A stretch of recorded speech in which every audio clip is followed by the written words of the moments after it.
नेहरू जी को कोड़े मारते हुए अंबेडकर जी को दिखाया था एनसीईआरटी की किताबों में। अंबेडकर जी को चुनाव हराने का काम ये पंडित नेहरू जी ने किया था, कांग्रेस पार्टी ने किया था। नमस्कार, मेरा नाम कृष्णा है। आप लोग देख रहे हैं एकदम कड़क। अभी अनुराग ठाकुर जो सांसद है वो बिहार आए हुए हैं। इस वर्ष बिहार विधानसभा की चुनाव होने वाली है। इसी बीच उन्होंने जंगल राज को लेकर, परिवारवाद को लेकर और साथ ही बिहार में इस बार एनडीए की सरकार आ रही है, इसको लेकर मखाना बोर्ड बिहार में विकास हो रहा है। इस बारे में इस सब को लेकर क्या बोले हैं, आइए देखते हैं।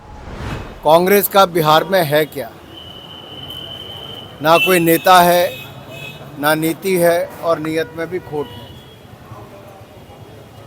और जब जब कांग्रेस ने जिन जिन का समर्थन यहाँ पे किया है, उनके आने पे बिहार में जंगल राज ही आया है। और बिहार के लोग विकास चाहते हैं और जेडीयू भाजपा की गठबंधन की सरकार ने और एनडीए की सरकार ने लगातार बिहार में जो शानदार काम किया है, हज़ारों करोड़ रुपए के निवेश के साथ केंद्र और राज्य की सरकारों ने बिहार को नई ऊंचाइयों पर ले जाने का काम कर रहे हैं।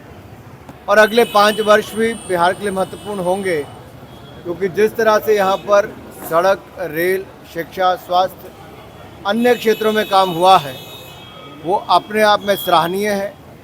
और एक बार फिर एनडीए की सरकार यहाँ पर बनने जाएगी। प्रधानमंत्री का 24 अप्रैल को दौरा है, कई योजनाओं के शुभारंभ भी करेंगे, नमो भारत ट्रेन का भी। क्या लगता है किस तरीके से चुनावी वर्ष में उसका फायदा हो पाएगा? माननीय प्रधानमंत्री जी का बिहार प्रेम सब जानते हैं। अगर आप याद करें, मखाना को भी अंतर्राष्ट्रीय स्तर पे जिस तरह से बढ़ावा देने का काम किया गया, मखाना बोर्ड की बात भी करें या फिर जिस तरह से मखाना की ब्रांडिंग भी हुई है, और उसी तरह से यहाँ पर गंगा जी पर पुल हो, रेलवे लाइनें हो, सड़क मार्ग हो, नेशनल हाईवे हो, ये बहुत बड़ी सौगात लगातार मिलती रही। और आगे भी प्रधानमंत्री नरेंद्र मोदी जी और नीतीश कुमार जी बिहार को आगे ले जाने का काम करते रहेंगे। आप भी पटना पहुंचे हैं, क्या कुछ बिहार में कार्यक्रम हो? बिल्कुल, अंबेडकर जी को लेकर हम लोग संविधान दिवस जिस तरह से नरेंद्र मोदी जी के नेतृत्व में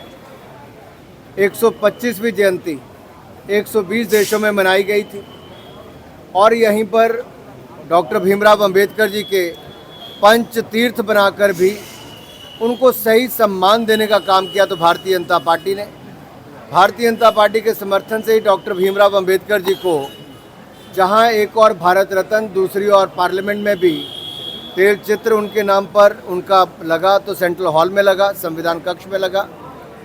लेकिन दूसरी ओर कांग्रेस है, जिन्होंने 2012 में नेहरू जी को कोड़े मारते हुए अंबेडकर जी को दिखाया था एनसीईआरटी की किताबों में। कांग्रेस को माफ़ी मांगनी चाहिए अंबेडकर जी से, अनुसूचित जाति समुदाय से, क्योंकि एनसीईआरटी की किताबों में जिस तरह से नेहरू जी को कोड़े मारते हुए दिखाया था, ये कांग्रेस की सोच दिखती है कि कैसे वो दलित विरोधी है, अंबेडकर विरोधी है। और नेहरू जी ने अंबेडकर जी का अपने मंत्रिमंडल से जैसे मजबूर किया इस्तीफा देने के लिए, अंबेडकर जी को चुनाव हराने का काम ये पंडित नेहरू जी ने किया था, कांग्रेस पार्टी ने किया था। और एक तरह से घुट-घुट कर उनको जीवन जीने पर मजबूर कांग्रेस पार्टी ने किया।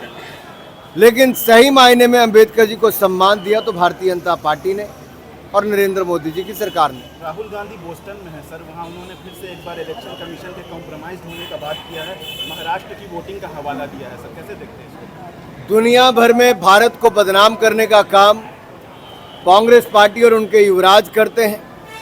जिस पार्टी ने 60 साल देश में राज किया हो, वो जब चुनाव हारना शुरू करे तो उस पर चिंतन नहीं करती, विचार विमर्श नहीं करती, उस पे क्या बदलाव चाहिए, जनता ने उनको क्यों नकारा, उस पार्टी में आंतरिक लोकतंत्र खत्म हो चुका है। कांग्रेस में एक परिवार तक सीमित होकर रह गई और उस परिवार के सदस्य भारत को बदनाम और भारत की संवैधानिक संस्थाओं को बदनाम करने का काम दुनिया भर में जाकर करते हैं। कभी ईवीएम पर ठीकरा फोड़ते हैं, कभी इलेक्शन कमीशन पर ठीकरा फोड़ते हैं, कभी भारत की लोकतंत्रीय प्रणाली पर ठीकरा फोड़ते हैं। और ये वो लोग हैं जिनके परिवार की 3-3 पीढ़ियां प्रधानमंत्री रही और चौथी पीढ़ी ने रिमोट कंट्रोल से सरकार को चलाया है। पश्चिम बंगाल में जिस तरीके से घटना घटी, मिथुन चक्रवर्ती ने कहा है कि वहाँ राष्ट्रपति शासन लागू कर देना चाहिए। मैं बिहार के बाद शाम को बंगाल ही जा रहा हूँ, बंगाल पर वहाँ पे टिप्पणी करूँगा। निशिकांत दुबे ने जिस तरीके से कहा है भारतीय जनता पार्टी के राष्ट्रीय अध्यक्ष श्रीमान जगत प्रकाश नड्डा जी ने बड़ा स्पष्ट किया है कि भारतीय जनता पार्टी भारतीय न्याय प्रक्रिया में, न्यायालयों में विश्वास रखती है, उनका मान सम्मान करती है और आज तक करती रही है। ये कोई पहला उदाहरण नहीं है, ऐसे अनेकों उदाहरण लगातार। जब कांग्रेस नेहरू जी के समय आमने सामने हो गई थी जुडिशरी के, इंदिरा गांधी जी ने जो इमरजेंसी लगाकर भारत के लोकतंत्र को तार तार किया, वो काला अध्याय था। बाबा साहब अंबेडकर के संविधान का जो चीरहरण किया वो कांग्रेस पार्टी ने किया। बहुत सारे संशोधन लाकर भी किया। कार्यकाल 5 साल से 6 साल जो लोकसभा का किया वो इंदिरा जी के समय हुआ। इमरजेंसी लगाने का काम किया और जजेस के घरों के बिजली के कनेक्शन और पानी के कनेक्शन काट दिए गए, ये कांग्रेस के समय हुए। और कांग्रेस का हाल हुआ है कि 9 से चूहे खाकर अब बिल्ली हज को चली। बिहार में चुनाव है, तो जैसा आपने देखा कि अनुराग ठाकुर ने कहा कि अगर आप फिर से जंगल राज चाहते हैं तो महागठबंधन की सरकार लाइए। और मखाना बोर्ड को लेकर क्या आप कहा कि इस बार मखाना बोर्ड भी बनाया गया और मोदी जी की बिहार में आने की भी बात की और उन्होंने कहा कि मोदी जी का एक बिहार से अलग लगाव है। और उन्होंने साथ ही कहा कि इस बार एनडीए की सरकार बन रही है। उन्होंने राहुल गांधी पर भी तंज कसते हुए कहा कि इस बार कांग्रेस का बिहार से सुपड़ा साफ है और उनका कहाँ कुछ आता है, जो भी इन कांग्रेस को रिवाइव करने आता है वो खुद ही चला जाता है। और इसके साथ ही राहुल गांधी और कांग्रेस, तेजस्वी यादव, इन सब पे तंज कसते हुए उन्होंने क्या कहा आपने सुना ही। तो इस बारे में आप अपनी राय कमेंट में बताएं और ऐसे ही खबरों के लिए देखते रहे एकदम कड़क। धन्यवाद।